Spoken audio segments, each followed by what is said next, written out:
नमस्कार दोस्तों, स्वागत है आपका प्रतियोगिता हाउस यूट्यूब चैनल में। इस चैनल पे हम लोग पढ़ रहे हैं हिस्ट्री, और हिस्ट्री में हम लोगों ने यूरोपियों का आगमन, यूरोपियों में कौन कौन से व्यापारी इंडिया के अंदर आते हैं और कैसे अपना व्यापार यहाँ पर जमाते हैं, वो सब हम ऑलरेडी कवर कर चुके हैं।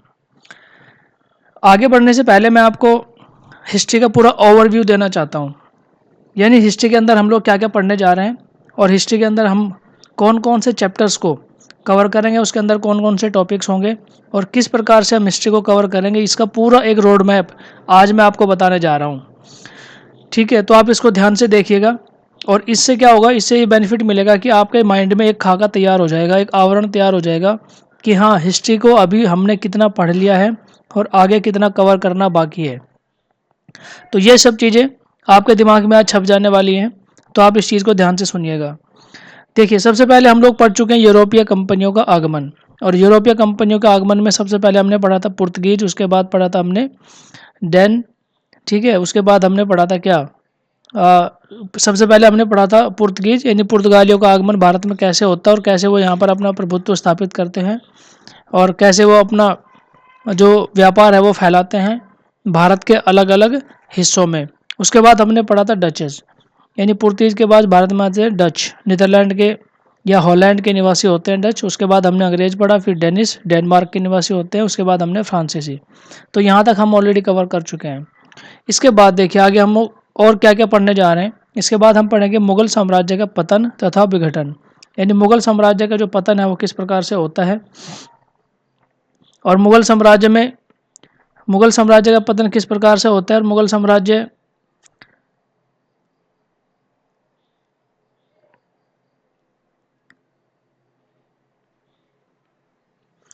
ओके, ये आप देखिएगा यहाँ पे कि मुगल साम्राज्य का जो पतन है वो किस प्रकार से होता है। मुगल साम्राज्य में कौन कौन से अलग अलग, यानी छोटे छोटे कितने प्रकार के राज्यों में मुगल साम्राज्य टूट जाता है, ये हम इस चैप्टर में पढ़ेंगे।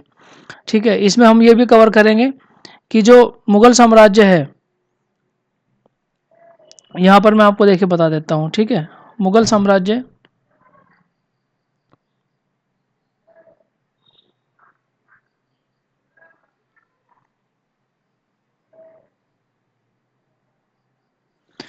हाँ, देखिए मुगल साम्राज्य हम यहाँ पे पढ़ने जा रहे हैं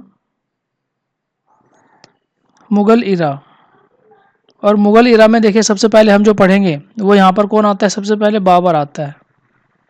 ठीक है, मुगल इरा में सबसे पहले हम बाबर को पढ़ेंगे, उसके बाद हम हुमायूं को पढ़ेंगे। ठीक है, उसके बाद हम किसको पढ़ेंगे, उसके बाद हम आएगा अकबर। ठीक है, अकबर के बाद फिर कौन आता है यहाँ पर, जहांगीर।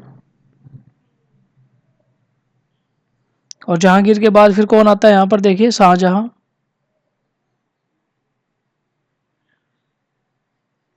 और शाहजहां के बाद फिर आता है क्या, औरंगजेब। तो इस प्रकार से हम क्या करेंगे, इनको, ये जो मुगल साम्राज्य है, मुगल सम्राट है, इनको हम एक एक करके कवर करेंगे। और मुगल साम्राज्य में देखिए, मुगल साम्राज्य में ये क्या है, वो इम्पोर्टेंट मुगल सम्राट हैं जो जिनका जिक्र मुगल साम्राज्य को बढ़ाने के लिए किया जाता है। इसके बाद कुछ लेटर मुगल सम्राट भी होते हैं, यानी इनके बाद, यानी औरंगजेब के बाद किन किन मुगल सम्राट का यहाँ पर शासन होता है और वो कैसे जो मुगल साम्राज्य होता है उसका पतन हो जाता है, उसका फॉल ऑफ हो जाता है। ठीक है, वो यहाँ पर हम कवर करेंगे। उसके बाद हम क्या पढ़ेंगे, देखिए नवीन राज्यों का उत्थान, यानी मुगल साम्राज्य, यानी औरंगजेब के बाद जो मुगल साम्राज्य है वो उसका पतन होना शुरू हो जाता है। और इसके बाद में जो मुगल साम्राज्य है पूरे भारत में फैला हुआ था वो अलग अलग हिस्सों में टूट जाता है।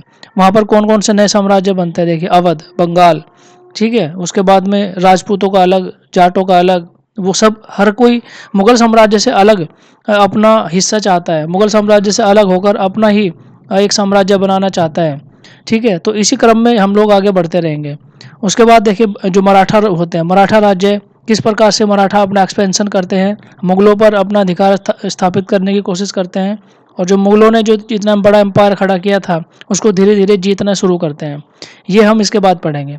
उसके बाद नेक्स्ट यहाँ पर आता है, देखिए भारत में ब्रिटिश राज का आर्थिक प्रभाव।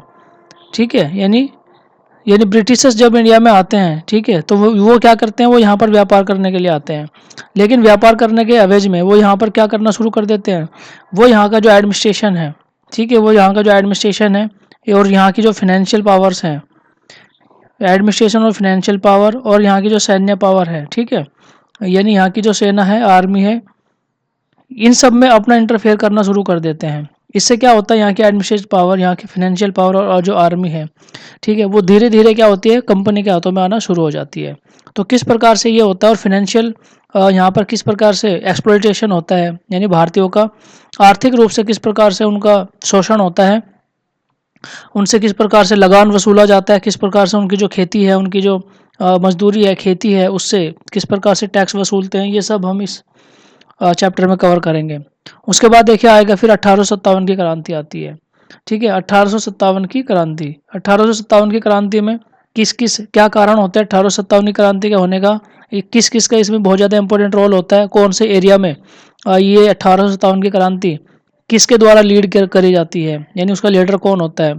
ठीक है, जैसे दिल्ली में अलग होता है, बरेली में अलग होता है, बिहार में अलग होता है, बंगाल में अलग होते हैं, हर एक हिस्से में अलग अलग लीडर इसको लीड करते हैं।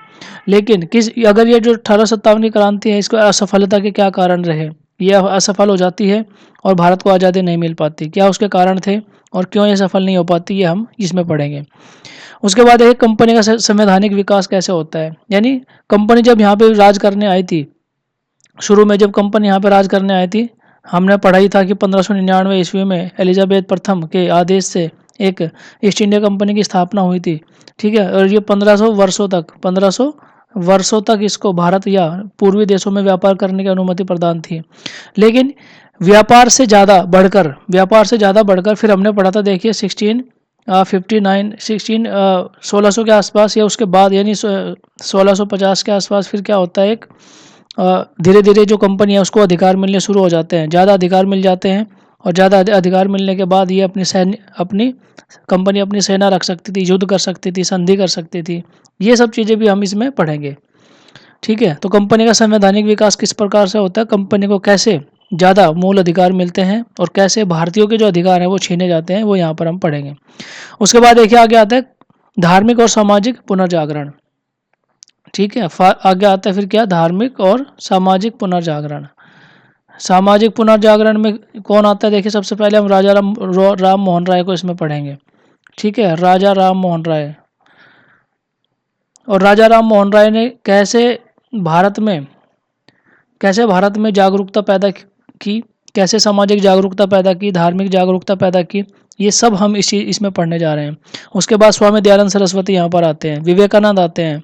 ठीक है, इन्होंने किस प्रकार से भारत में सामाजिक और धार्मिक पुनर्जागरण का एक जो दौर है वो शुरू किया, किस प्रकार से भारतीय यानी जो गरीब तबका था, ठीक है, जो गरीबी में जी रहा था या फिर जो अंधविश्वास में जी रहा था, उनको जागरूक करने के लिए इन्होंने क्या क्या प्रयत्न किए, वो इस चैप्टर में हम कवर करेंगे। उसके बाद नेक्स्ट आगे देखिए, आगे फिर आता है कि निम्न जाति मजदूर संघ तथा किसान आंदोलन। इसमें हम क्या पढ़ेंगे, इसमें हम पढ़ेंगे कि जैसे जो मेन स्ट्रीम के लोग थे इंडिया के अंदर, वो तो भारत को स्वतंत्रता दिलाने के लिए तत्पर थे, लड़ाई लड़ रहे थे, लेकिन जो निम्न जाति के लोग थे, मजदूर थे या किसान थे या फिर जो जनजातीय जो लोग थे, उन्होंने किस प्रकार से भारत को आज़ादी दिलाने में योगदान दिया, वो हम इस चैप्टर में पढ़ने जा रहे हैं।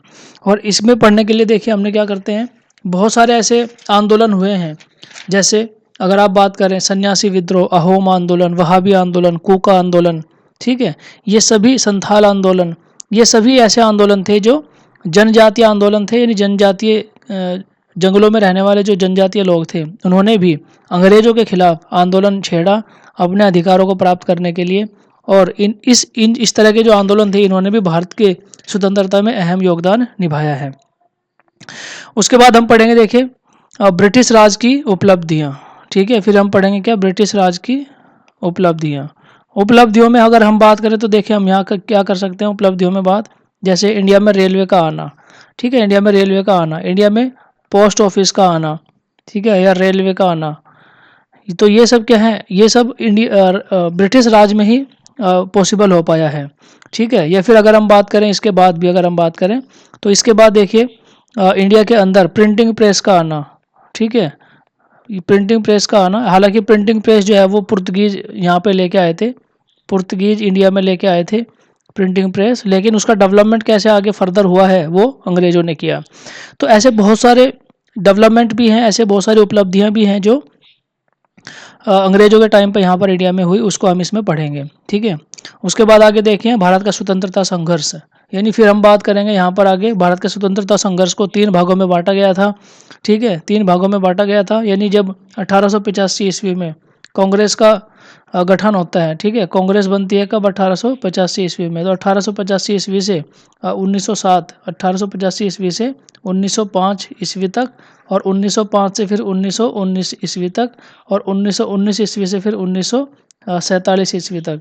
ठीक है, इस प्रकार से 3 हिस्सों में इसको बांटा गया भारत के स्वतंत्रता संग्राम को। तो ये हम इसमें पढ़ने जा रहे हैं। ठीक है, तो इस प्रकार से देखिए, अभी मैंने क्या किया, आपको एक पूरा ओवरव्यू दे दिया कि किस प्रकार से हम इस हिस्ट्री को कवर करेंगे और अलग अलग चैप्टर्स में कैसे हम इसको पढ़ने जा रहे हैं। ठीक है, तो ये फिलहाल आपको केवल और केवल एक ओवरव्यू देने के लिए था कि किस प्रकार से हम हिस्ट्री को कवर करेंगे। ठीक है, आप मेरे साथ जुड़े रहिए, चैनल को जिसने सब्सक्राइब नहीं किया वो सब्सक्राइब कर लीजिए। ठीक है, तो अगले चैप्टर में, यानी हम यूरोपियों को ऑलरेडी ख़त्म कर चुके हैं और हम स्टार्ट करने जा रहे हैं क्या, मुग़ल साम्राज्य, और मुग़ल साम्राज्य का पतन और विघटन। तो अगले चैप्टर के लिए आप तैयार रहिए, तब तक के लिए thank you very much, thank you.